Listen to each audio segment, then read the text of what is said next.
ಬಸ್ಸಲ್ಲಿ 55 ಜನ ಕರ್ಕೊಂಡೋಗೋರು. ಅದ್ರಲ್ಲಿ ನಮ್ಮ ಊರುಗಳು ಮುರಳಿ ಅಂತ ಇದ್ರು, ಅವರು ಅದರಲ್ಲಿ ಒಬ್ಬರು, ಸೋಮನು ಅದರಲ್ಲಿ ಒಬ್ಬರು. ಅಯ್ಯಪ್ಪ ಸ್ವಾಮಿಗೆ ಹೋಗುವಾಗ ಆವಾಗ ನಾವು ಅವ್ರನ್ನ ನೋಡಿದ್ವಿ.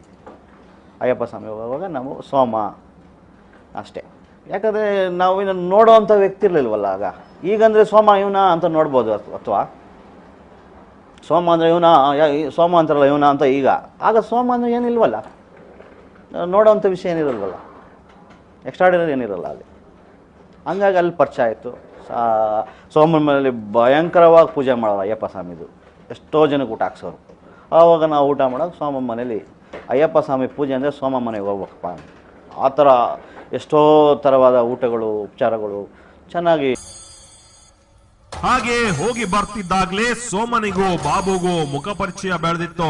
ಹೆಚ್ಚು ಕಡಿಮೆ ಅದೇ ಹೊತ್ತಿಗೆ ಸೋಮ ಮುಳುಬಾಗಿಲು ಕೋರ್ಟ್ ಎದುರಿಗೊಂದು ಹಾಫ್ ಮರ್ಡರ್ ಮಾಡಿ ಬಂದಿದ್ದ.